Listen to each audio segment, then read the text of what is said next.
Magandang araw po sa inyo, Doña Emerald, Don Edmundo. Magalang na bati ni Pablo sa mag-asawang Acosta.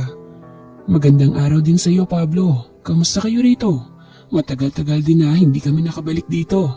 Nakangiting sabi ng Don. Okay naman po kami.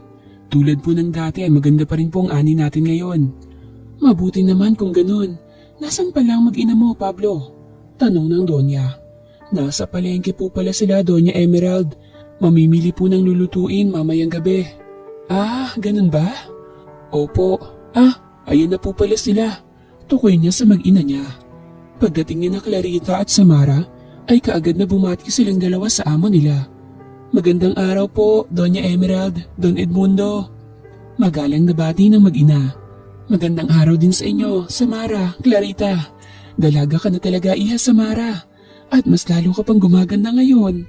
Nakangiting puri ng Donya sa kanya.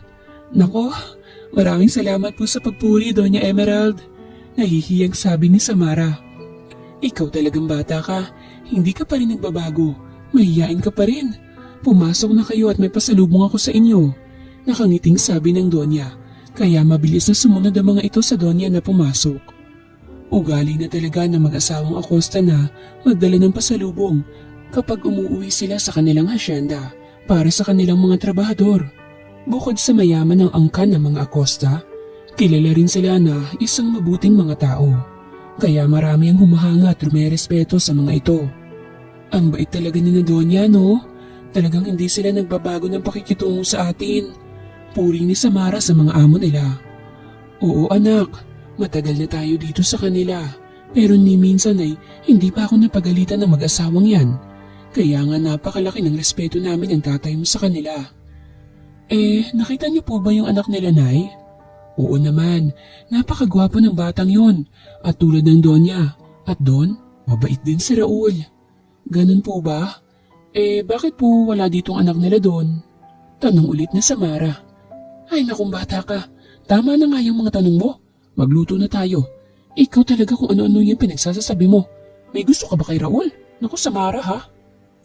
Nanay talaga, nagtatanong lang eh. Tsaka hindi po ako magkakagusto sa anak ng amo natin dahil langit po sila at lupa lang po tayo. Nakangiting sabi ni Samara sa ina.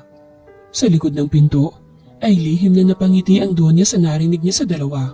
Talagang humahanga siya sa bait ng dalaga at gusto niya itong maging asawa ng anak niya.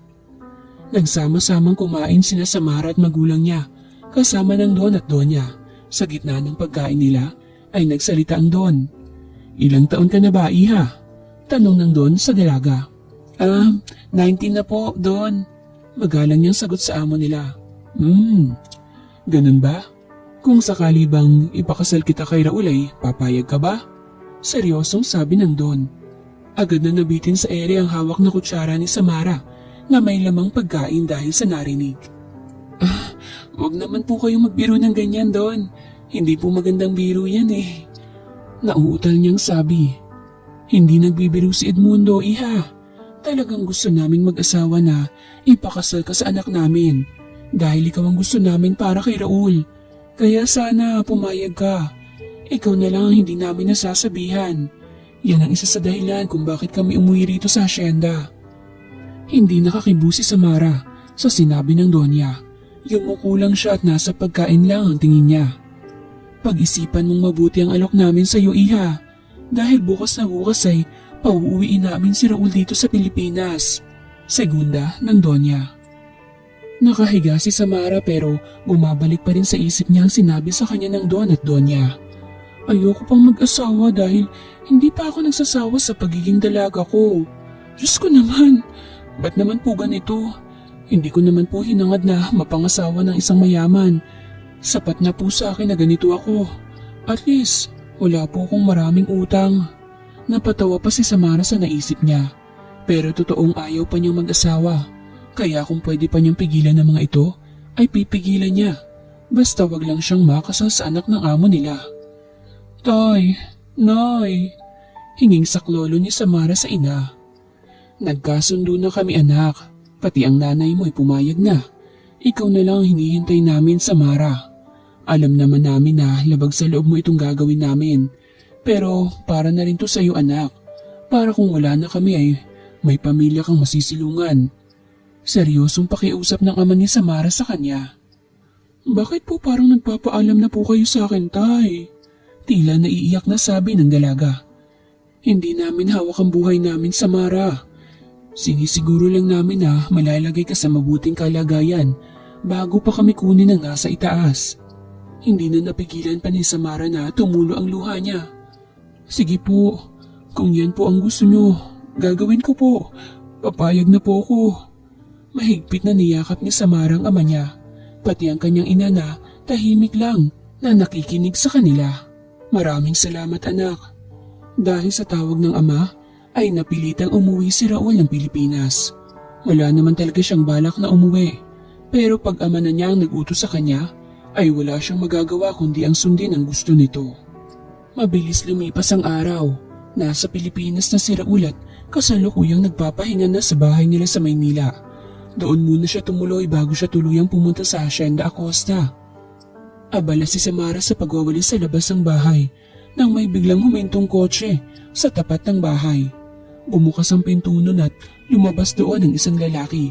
At hindi lang isang lalaki kundi napakagwapong lalaki. Wow! Yummy! Mukha palang ulam na. Nakangiting sabi ni Samara sa isip niya. Sino kaya yun? Tanong ni Samara sa sarili. Agad na napatili si Doña Emerald nang makitang anak na pumasok sa bahay. Oh my gosh, son! You're here! Nakangiting niyakap ni Doña ang anak niya. I miss you, Mom. I miss you too, son. How are you? Mas lalo ka pang gumagwapo ah. Puri ng ina niya sa kanya. Palagi naman po. Nakangiti niyang sagot sa ina. Where's Daddy? Sumama kay Pablo, son. Para tingnan kung pwede na bang i-harvest sa mga tanim nating prutas. Magpahinga ka na lang muna. Ipapatawag na lang kita kung kakain na, ha? Okay, Mom. Imbis na magpahinga, ay naaliw si Raul sa mga tanawin sa hacienda nila. Nakatingin siya sa labas habang nasa bintana siya. Tanaw niya mula sa kinaroroonan niya mga naglalakihang mga puno ng mga prutas. Sa loob ng 20 years, ngayon lang ulit siya nakauwi sa Pilipinas. Wala nang dalhin siya ng magulang niya sa US. Malaki na ang pinagbago ng hacienda nila dahil mas lumawak pa ito kaysa dati. Napukaw ang atensyon ni Raul nang may kumatok sa kanyang pinto. Senyorito Raul, pinapatawag po kayo ni Doña Emerald sa baba. Nasa labas lang si Samara ng kwarto nang marinig niya ang footsteps ng binatang amo. Mabilis na tumakbo si Samara pababa. Pagbukas ni Raul sa pinto ay wala ng tao doon. Tanging nakita na lang niya ang likod ng babaeng mabilis na tumatakbo pababa. Hey, careful!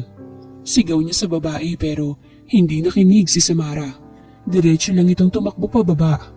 Oh, bakit ka tumatakbo? Sulpot ni Pablo sa gilid ng anak niya. Ay palaka! Sigaw ni Samara na napahawak pa sa dibdib niya.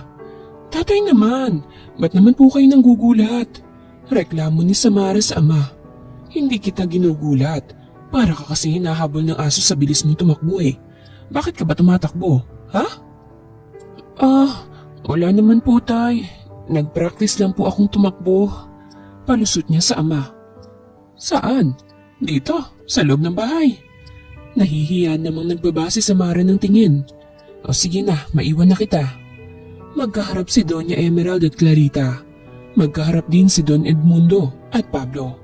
Habang nasa gitna naman nila si Raul na nakaupo sa isang sofa. Bakit ninyo po ba kami pinatawag, Doña Emerald? Don Edmundo. Si Clarita na ang nagtanong. Pinapatawag ko kayo at ang anak ko para pag-usapan natin ang kasal ni Raul at Samara. Seryosong sabi ni Don Edmundo. What? Dad, what are you saying? Anong kasal ko? Takang tanong ni Raul sa ama.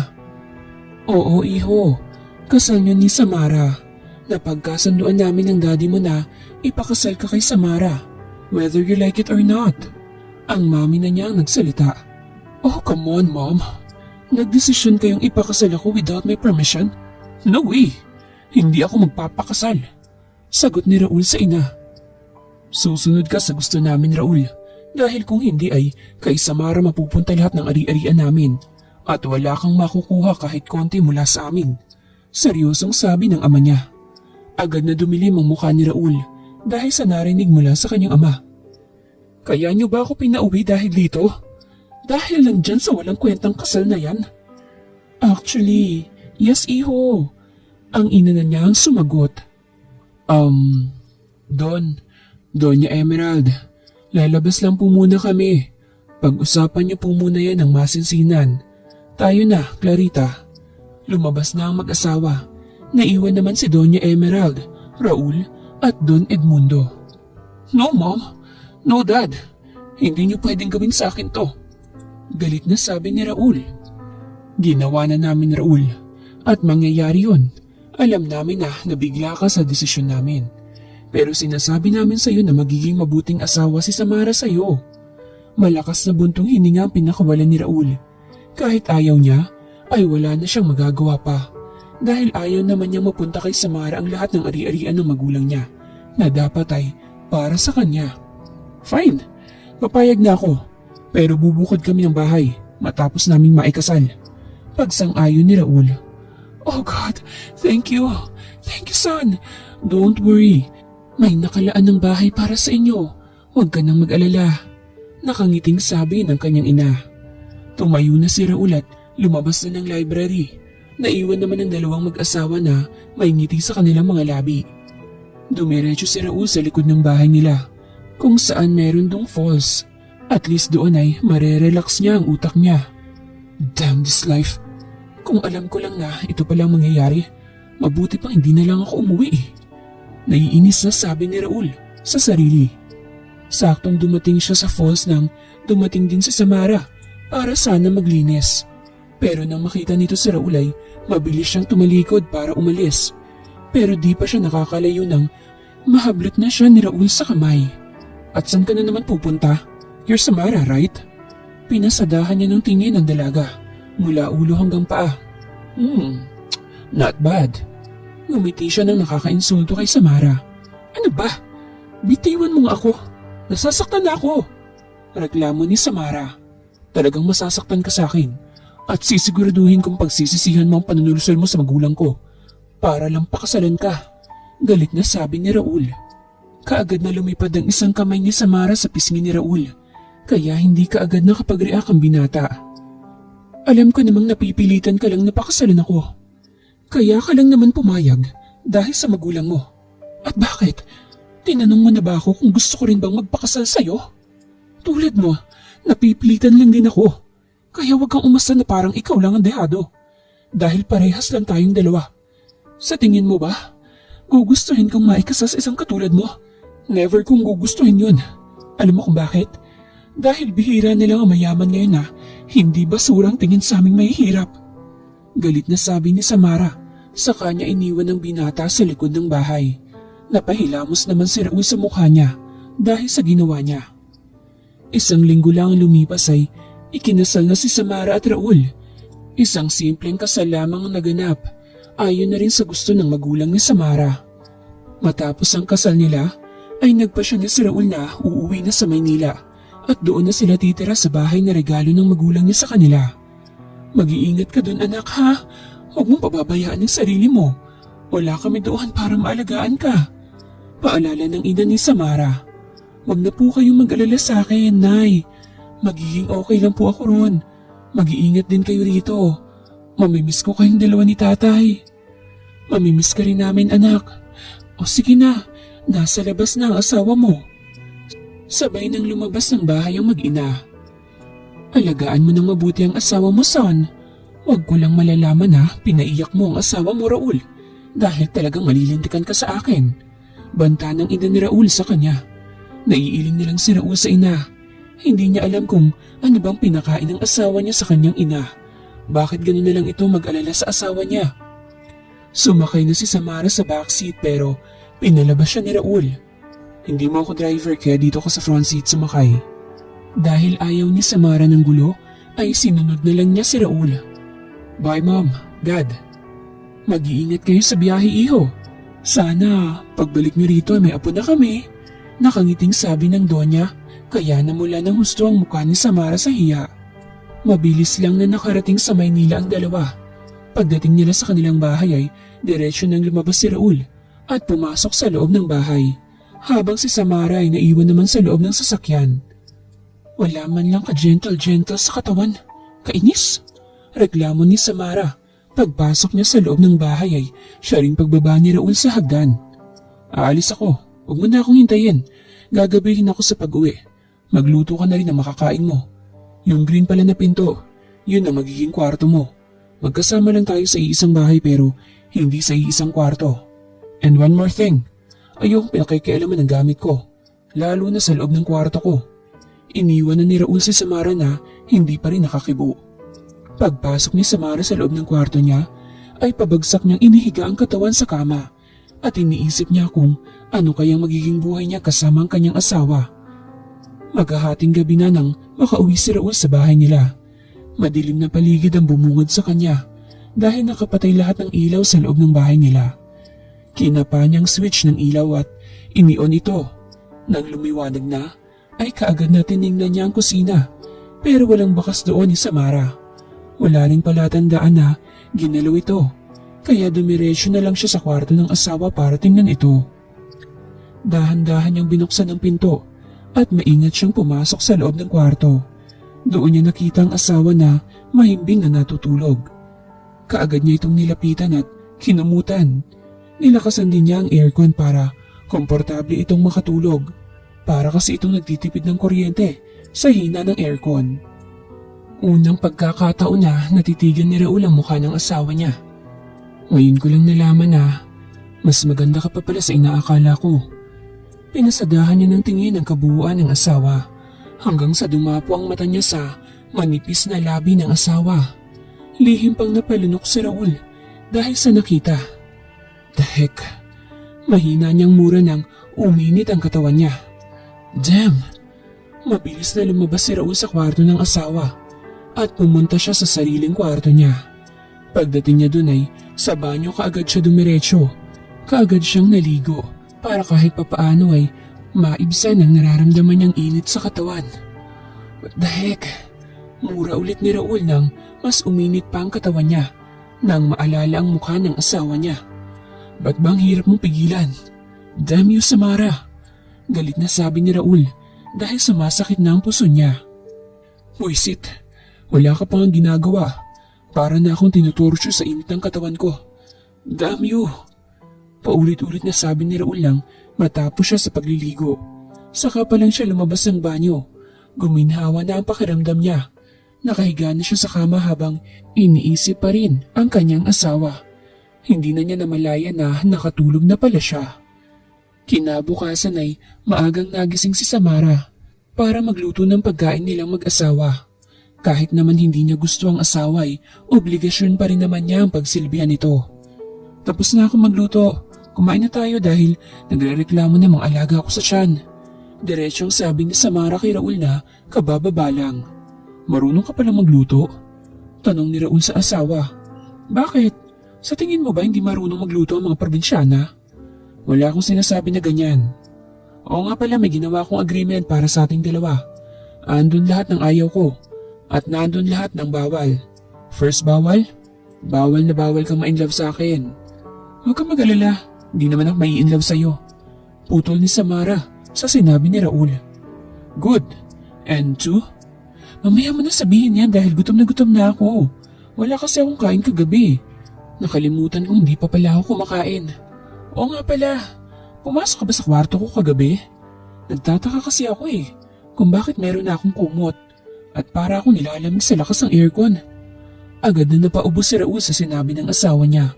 Bumalik na naman sa kanyang ginawa niya kagabi. Namumulan tenga mo may sakit ka ba? Tumayo si Samara at dinampisan noon ni Raul at sa leeg nito ang kamay niya. Hindi ka naman mainit. Mahina niyang sabi, saka siya bumalik sa upuan niya. What the heck? Mura ni Raul sa isip niya nang uminit na naman ang pakiramdam niya. Damn! Pupunta muna ako sa kwarto saglit. Mauna ka nang kumain. Iniwan na ni Raul si Samara sa kusina at tumakbo siya paakyat sa kwarto niya habang si Samara ay naguguluhan sa inakto ng asawa niya sa kanya. Ano nangyari dun? Mahina niyang tanong sa kanyang sarili. Si Raul na ang namamahala sa kumpanya ng daddy niya kaya palagi na siyang busy at palagi ng gabi kung umuwi sa bahay nila. Dahil imbitado sa birthday party ng empleyado niya si Raul, ay mag-aalas 11 na ng gabi siya nakauwi sa bahay nila. Aakyat na sana siya sa taas nang mapansin niya ang taong nakahiga sa sofa. Nang makalapit sa taong nakatulog na, ay saka pala niya napansin ang TV na nakabukas pa pala. Pinatay niya muna ang TV saka niya itinuan ang pansin sa asawa niyang mahimbing na natutulog. Hindi niya tuloy maiwasan na titigan ng asawa. Ilang buwan na silang kasal, pero ngayon lang niya nakita kung gaano ito kaganda. Nang gumalaw si Samara ay muntik na itong mahulog sa sofa. Mabuti na lang at maagap si Raul at mabilis niyang nasalo. Pasaway ka talaga, bulong na sabi niya rito. Binuhat niya ang asawa at dinala sa kwarto niya. Nang makapasok ay maingat niya itong inilapag sa kama at kaagad na kinamutan. Nakatingin siya sa asawa na hindi pa rin nagigising kahit binuhat niya. Bakit ka ba nagtitiis na makasama ko? Alam kong hindi mo ako gusto at hindi rin kita gusto. Pwede ka namang umalis sa bahay na to kung gusto mo, pero bakit nagtitiis ka pa rin? Mahina niyang sabi sa asawa na mahimbing na natutulog. Lihim na umiyak si Samara dahil nasasaktan siya sa mga naririnig sa asawa niya. Alam niya kasi sa sarili niya na habang tumatagal ay mas lalo pa niya itong minamahal. Sa kwarto ni Raul ay nakahiga siyang pikit ang dalawang mata kahit hindi pa siya tulog. Masaya siya na siya ang humahawak sa company nila, pero sa puso niya, pakiramdam niya ay may kulang sa kanya na hindi niya alam kung ano. Kinabukasan ay maagang nagising si Raul. Naisipan niya kasing isama ang asawa niya sa kumpanya para kahit papaano ay malibang ito doon. Alam niyang naiinip na ito sa bahay. Hindi naman napigilan ni Samara ang ngumiti nang marinig ang sinabi ng asawa niya na isasama siya nito sa company nila. Kaya naisip niyang mag-apply na lang din doon para kahit papaano ay may magagawa naman siya. Ayaw pa sanang pumayag ni Raul pero wala siyang nagawa dahil mapilit si Samara. Personal assistant na ang binigay na trabaho ni Raul kay Samara.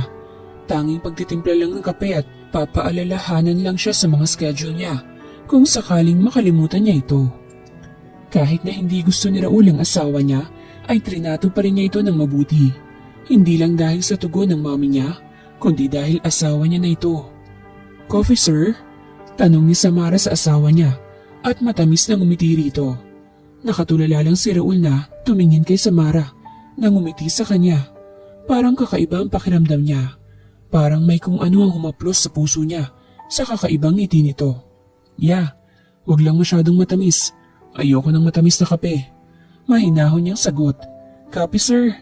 Nakangiting sabi ni Samara. Agad naman na napaiwas ng tingin si Raul nang ngumiti ulit ang asawa niya. Sa maghapon ni Samara sa opisina ni Raul ay masasabi niyang nag-e-enjoy siya sa trabaho niya. Nagtataka ang mga empleyado ni Raul kung sino si Samara. Ngunit wala isa man lang sa kanila nagtatanong sa amo nila kung ano sa buhay niya si Samara. Dahil bukod sa masungit si Raul sa mga empleyado niya, ay takot din silang masisanti nito. Ayaw na ayaw kasi ni Raul ang tinatanong siya tungkol sa personal na buhay niya. Sa 3 buwan na pagsasama ni Raul at Samara, ay naging maayos naman ang pakikitungo nila sa bawat isa, kahit na hindi sila nagsasama sa isang higaan.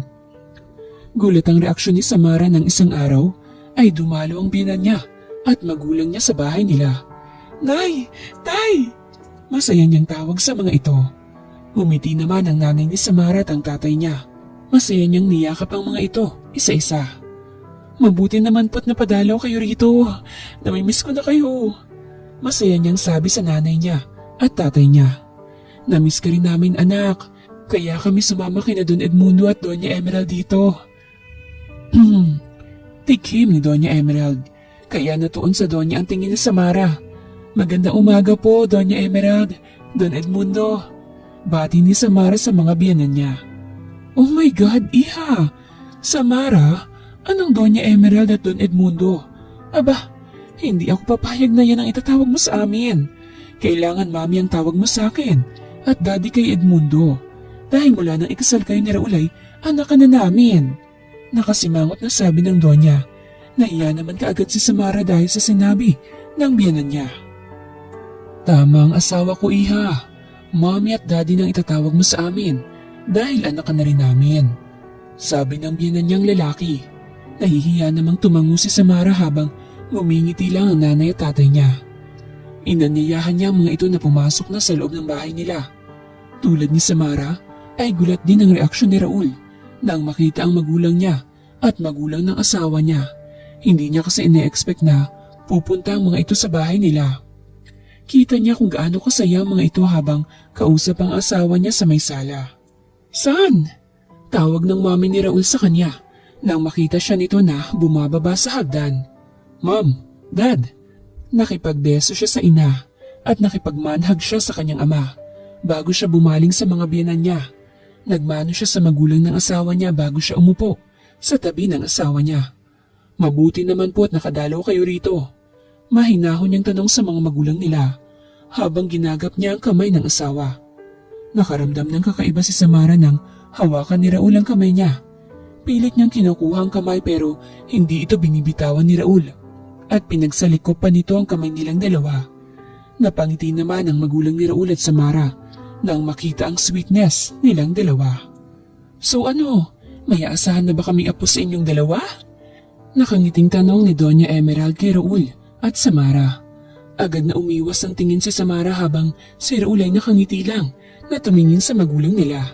"Soon, Mom, magkakaapo na kayo," nakangiting sabi ni Raul sa kanyang ina. Agad naman na nangamatis ang mukha ni Samara sa sinabi ng asawa niya, lalo na nang bumaling ang tingin nito sa kanya. "Talaga, son? Wow! Mabuti naman kung ganon. Excited na akong makakita ng apo ko sa inyong dalawa," nakangiting sabi ni Doña Emerald. "Ikaw lang ba ang excited? Kami rin naman excited na rin na makakita ng mga apo sa inyong dalawa. Kaya sana, bilis-bilisan nyo na," nakangiting sabi ng nanay ni Samara. Nagtawanan ng apat habang si Samara at Raul ay nakamasid lang sa magulang nilang masayang nagtatawanan. Hindi na nagpagabi pa ang magulang nila Raul at Samara. Umuwi rin kaagad ang mga ito sa asyenda nila. "Mag-iingat kayo rito, anak, ha? Lalo ka na. Tumawag ka sa amin kung may problema ka para matutulungan ka namin. Paalala ng nanay ni Samara sa kanya. "Opo, mag-iingat din po kayo, Nay, Tay," madamdamin na sabi ni Samara. Niyakap niya muna ang nanay at tatay niya bago siya nagpaalam sa mga biyenan niya. Nagpaalam na rin ang magulang ni Raul sa kanya at kay Samara. Bumulong pa ito kay Raul na, "Sana sa pagbalik namin dito ay may mabuo na kayo, ha?" Mahinang sabi ng ina ni Raul na ikinatawa niya. Nang makaalis na ang mga magulang nila, ay saka palang dumistansya si Samara kay Raul. Pero kaagad din siyang kinabing ng asawa niya na siyang ikinabigla ni Samara. Hindi na niya namalaya na naglapat na pala ang labi nilang dalawa. Noong una ay nagpupumiglas pa siya, pero kalaunan ay taos puso niyang tinutugon ang halik ng asawa niya. Hanggang sa nakahiga na siya sa kama na hindi na niya alam kung paano sila napunta sa kwarto nila. Dahil nalalasing na sa kakaibang pakiramdam na binibigay ni Raul sa kanya, ay tuluyan ng bumigay si Samara at taos pusong ibinigay ang sarili sa asawa. At wala siyang pinagsisisihan nang may mangyari sa kanila. 1 buwan na ang nakakalipas mula nang may mangyari sa kanila. 1 buwan na rin na inaalagaan ni Raul ang asawa. Hindi man niya masabi na mahal na niya ang asawa, pinapakita naman niya sa gawa kung gaano kaimportante si Samara sa kanya. "Hey, what's wrong? Why are you crying?" Nag-aalalang tanong ni Raul nang madatnan ng asawa sa sofa na umiiyak. Kasi gusto kong kumain ng pizza na may bagoong eh." Umiiyak na sabi nito. "What? Are you serious?" Gulat na tanong ni Raul sa asawa niya. "Saan naman tayo kukuha ng pizza na may bagoong?" Problemadong sabi ni Raul sa asawa. Mas lalo namang umiyak si Samara na parang walang plano si Raul na bilhan siya ng gusto niyang pagkain. Napahilamos na lamang si Raul sa mukha niya. Agad niyang kinuha ang cellphone sa bulsa niya at tinawagan ng sekretary niya sa labas. Matapos sabihin dito ang gusto niyang ipabili, ay kaagad niyang pinatay ang cellphone at inalo ang asawa niyang umiiyak. Ang kapal naman ng mukha niya na utusan ng sekretary ni Sir na bilhan siya ng gusto niyang kainin. Pare-parehas lang naman tayong empleyado rito. Mga bulungan na hindi nakalagbas sa pandinig ni Samara. Agad na umarko ang kilay ni Samara at Matalim na tumingin sa mga empleyadong nagbubulungan. Ako bang pinaparinggan nyo? Tanong ni Samara sa mga empleyado ng asawa niya. Bakit? Natatamaan ka ba? Sagot ng isa sa mga empleyada. Bago ka lang dito, di ba? Kaya huwag kang mag-asa na parang may-ari ka ng kumpanyang to. Dahil pareho lang tayong pinapasahod dito. Matapang na sabi ng isa pang mga empleyada. Agad na dumapo ang kamay ni Samara sa mukha ng babaeng empleyada. Dahilan para mapangiwi ito sa lakas ng sampal niya. Akmang gaganti sana ang empleyada kay Samara nang dumating si Raul. What's happening here? Tanong kaagad ni Raul nang makalapit siya kina Samara. Eto kasing PA mo sarang nauna. Hindi naman namin siya inaano. Sinampal pa niya ako. Sumbong na empleyada ni Raul sa kanya. Samara? Baling ni Raul sa asawa niya. Naniniwala ka ba sa babaeng to? Turo ni Samara sa babaeng nakasagutan niya. Umiling-iling naman si Raul sa asawa niya. Of course not, baby. I believe in you. Alam ko kung anong ugali na meron ka. Kaya mas naniniwala ako sa'yo. Agad na natameme ang mga empleyado nang marinig ang sinabi ni Raul. Attention everyone. Pagkuha ni Raul sa atensyon ng lahat ng empleyado niya. Everyone here doesn't know who she is, right? Well, let me introduce her.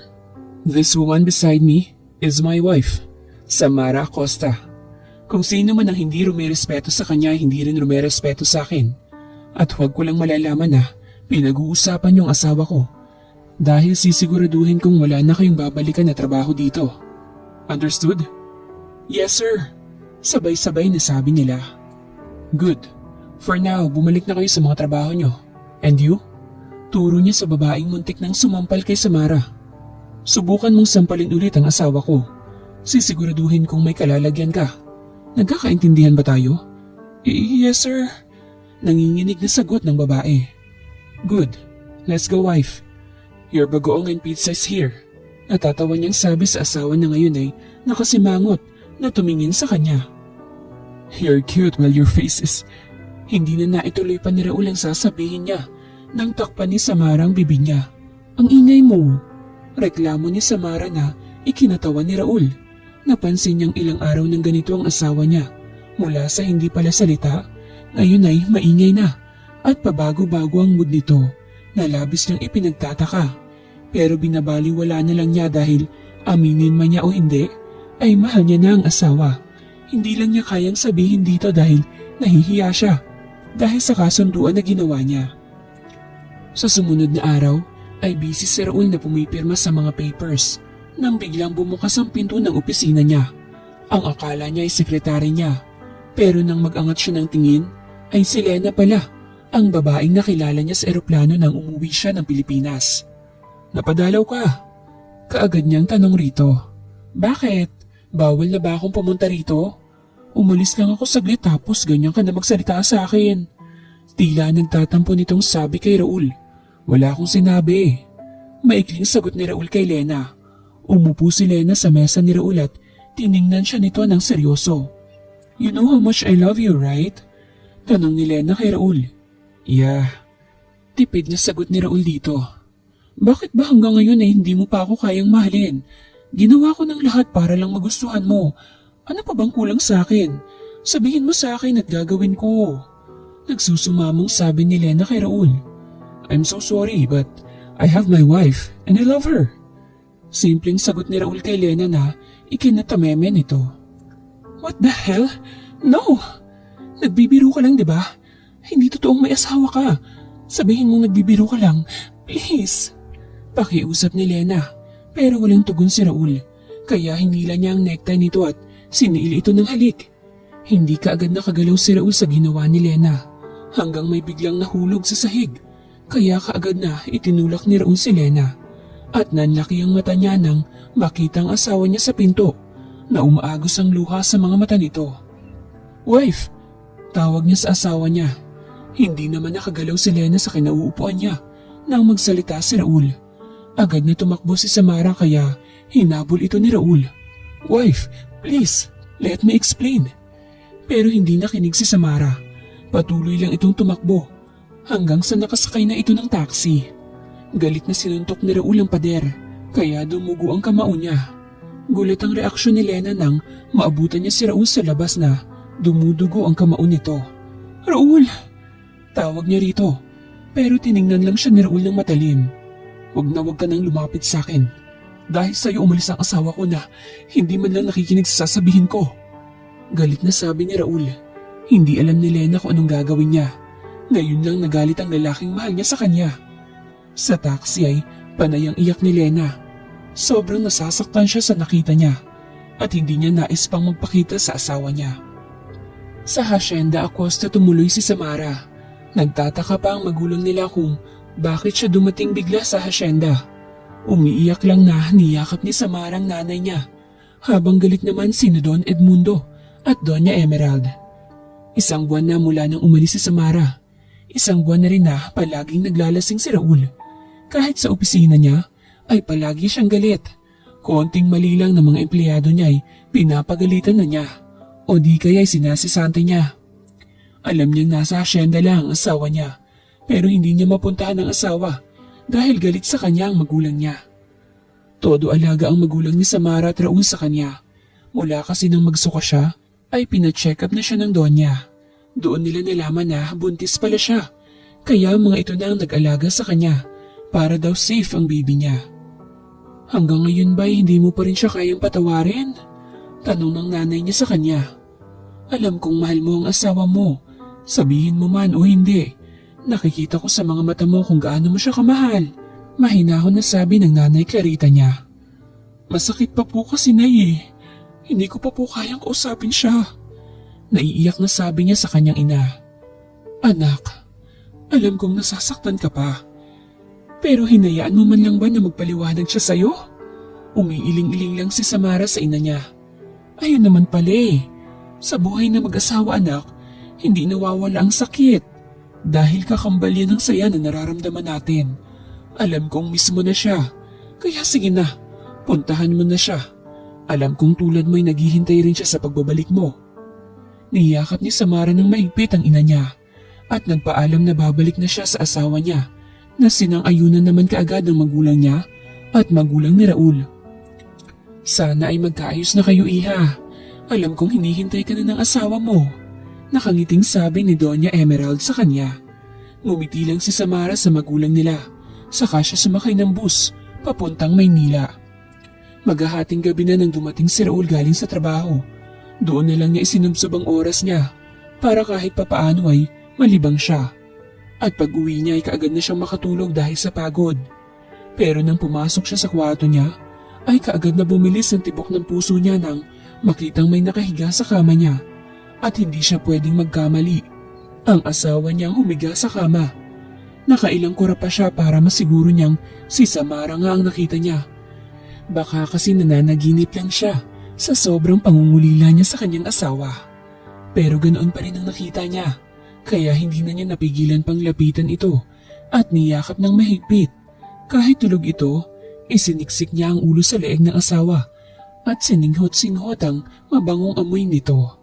Agad naman na nagising si Samara sa ginawa ni Raul, kaya kaagad siyang bumaling dito. Bakit ang tagal mong umuwi? Kanina pa ako nandito. Reklamo ni Samara. Gusto ko sanang kumain pero ikaw ang gusto kong magluto. Anong oras na ba? Gutom na ako. Reklamo nito. Agad na siniil ng halik ni Raul si Samara na ikinatahimik nito. Ikinilong ni Raul sa dalawang kamay niya at masuyong hinagkan ulit ang asawa. Sobrang namiss kita. Para akong mababaliw nung nawala ka. Hindi mo man lang ako hinayaang magpaliwanag. Pero wala na yun. Ngayong nandito ka na. Hindi na kita hahayaan ulit na umalis. Namumula ang mata nito na nakatingin sa asawa niya. Namiss ka rin namin. Kaya kami bumalik sa'yo. Naiiyak na sabi ni Samara. Nagtataka namang tiningnan ni Raul ang asawa. What do you mean namin? May kasama ka ba na pumunta dito? Tanong ni Raul sa asawa niya. Tumangulang si Samara sa asawa niya at kinuha ang kamay nito. Sa kanya ito inilagay sa tiyan niya. Agad na nanlaki ang mata ni Raul nang mapagtanto ang ibig sabihin ng asawa niya. Hindi na napigilan pa ni Raul na umiyak sa harapan ng asawa niya. Kaagad niyang pinahid ang luha sa mata niya at niyakap ng mahigpit si Samara. Thank you. Hindi mo lang alam kung gaano mo ko pinasaya ngayon. I love you so much, wife. Sa wakas ay nasabi niya na rin sa asawa na mahal niya ito. Hindi naman nakapaniwala si Samara sa pag-amin ng asawa niya sa kanya na mahal siya nito. Mahal mo ko?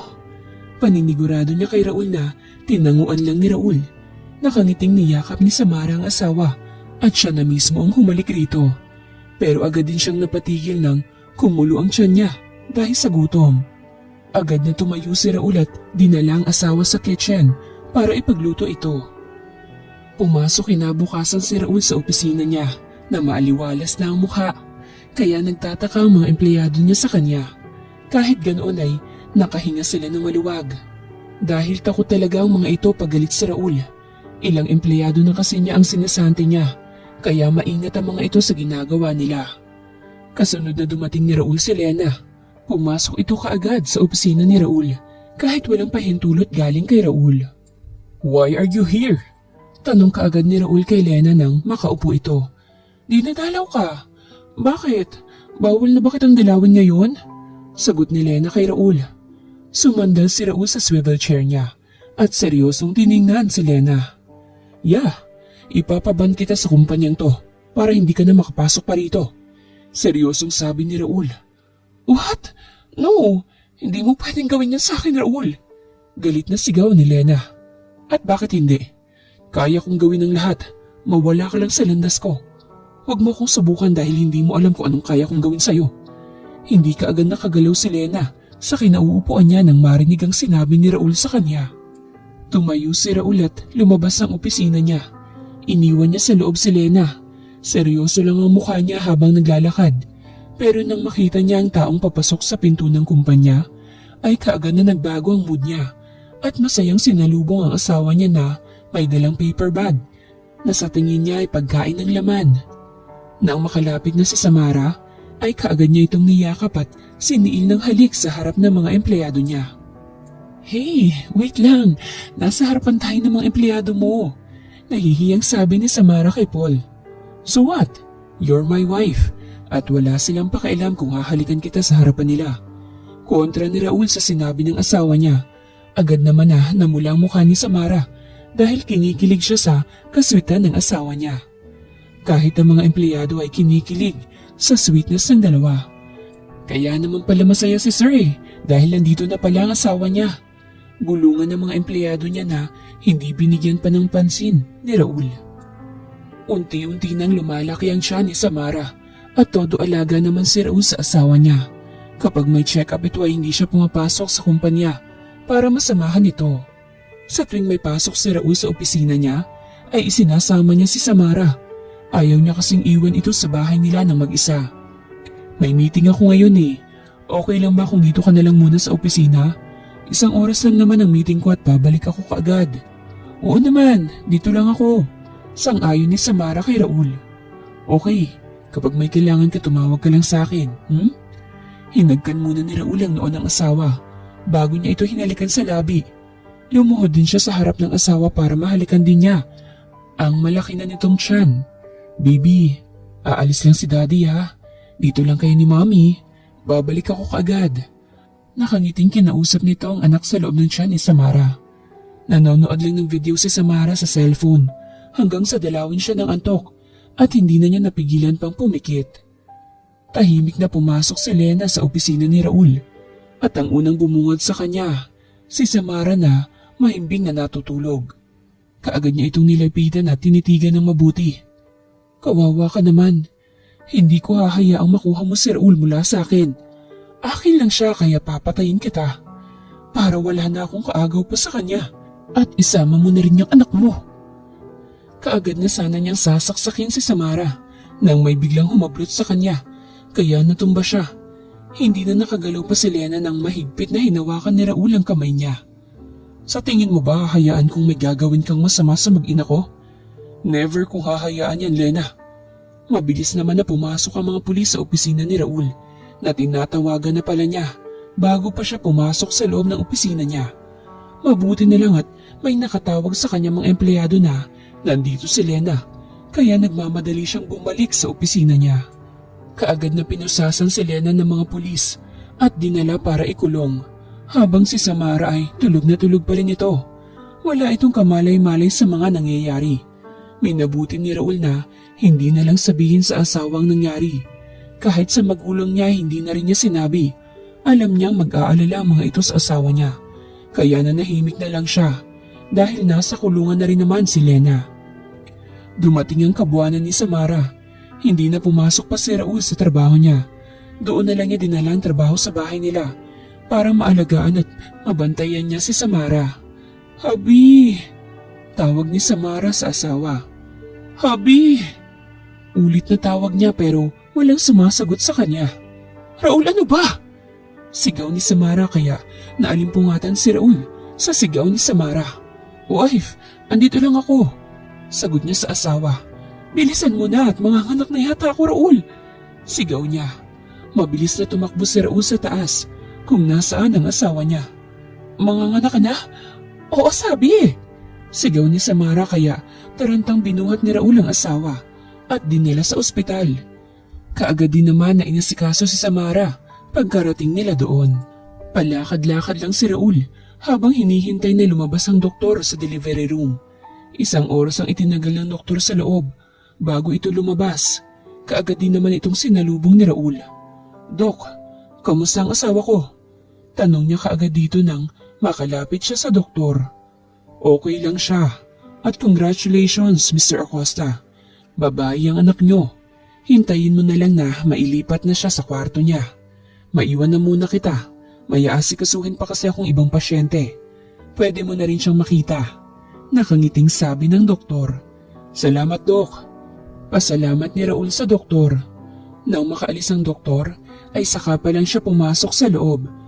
Nakita niyang nililinisan na anak niya ng mga nurse. Hindi niya mapigilan na mapangiti nang makita ang munti niyang anghel na napakaganda. Kuhang-kuha ng anak niya ang mukha nilang dalawa ng asawa niya. Nang malaman ng magulang nila na nanganak na ang asawa niya, ay kaagad na pumunta ang mga ito sa Maynila para makita ang apo nila. Sobra-sobra ang saya ni Raul, lalo na si Samara. Hindi niya napigilan na tumulo ang luha niya sa sobrang kasiyahan. Kaagad din naman na pinahid ni Raul ang luha niya at masuyo siya nitong hinagkan sa noo. Salamat at dumating kayo sa buhay ko. Kayo ng anak natin. Kayo ang buhay ko. Mahal na mahal ko kayo. Mahal na mahal din kita. Kayo ng anak natin. Nakangiting sabi ni Samara sa asawa niyang si Raul. Masaya ang magulang nila na ligtas sa panganganak si Samara at nasa maayos na kondisyon ng apo nila. Napilitan man siyang magpakasal sa asawa niya, hindi naman pinagsisisihan ni Raul na pumayag siya. Dahil ang asawa niya at anak niya ang nagbibigay kulay sa buhay niya at wala na siyang mahihiling pang iba. Lumipas ang 2 buwan mula nang nanganak si Samara ay nagpasya si Raul na umuwi muna sa hasyenda nila. Hindi naman tumutol si Samara dahil gusto rin naman niya doon sa hasyenda. Nang makarating doon ay sobrang saya ng magulang nila, lalo na nang makita nila ang kanilang apo. Mabuti naman at napadalo kay rito mga anak. Bungad ng nanay ni Samara sa kanila. Oo, Nay. Gusto kasi ni Raul kaya kami nandito. Namiss ko rin po dito eh. Walang ingay at saiwa ang hangin. Nakangiti niyang sabi sa ina. Nakangiting inilibot ni Samara ang tingin sa buong hasyenda. Hindi siya makapaniwalang isa na siya sa may-ari ng hasyenda Acosta. Mahigpit na niyakap ni Raul ang asawa niya mula sa likuran at ipinatong sa balikat nito ang baba niya. Wife. Mahinang bulong niya sa asawa. May sasabihin ka? Tanong ni Samara dito. Wala naman. Namiss lang kita. Mahina niyang sabi sa asawa habang sinisinghot-singhot ang leeg niya. Rahul, ano ka ba? Nakikiliti ako eh. Reklamo ni Samara sa asawa. Bakit? Sinisinghot lang naman kita. Natatawang sabi nito. Sinisinghot lang ba? Parang may gusto ka eh. Natatawang sagot naman ni Samara kay Raul. Hindi naman napigilan ni Raul ang tumawa dahil tama ang asawa niya. May gusto nga siyang gawin dito. Pasaway ka.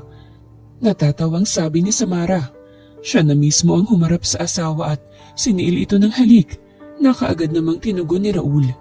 Hanggang halos 2 linggo nang busy si Raul At gabi na ito kung umuwi sa asyenda nila na ikinakataka ni Samara.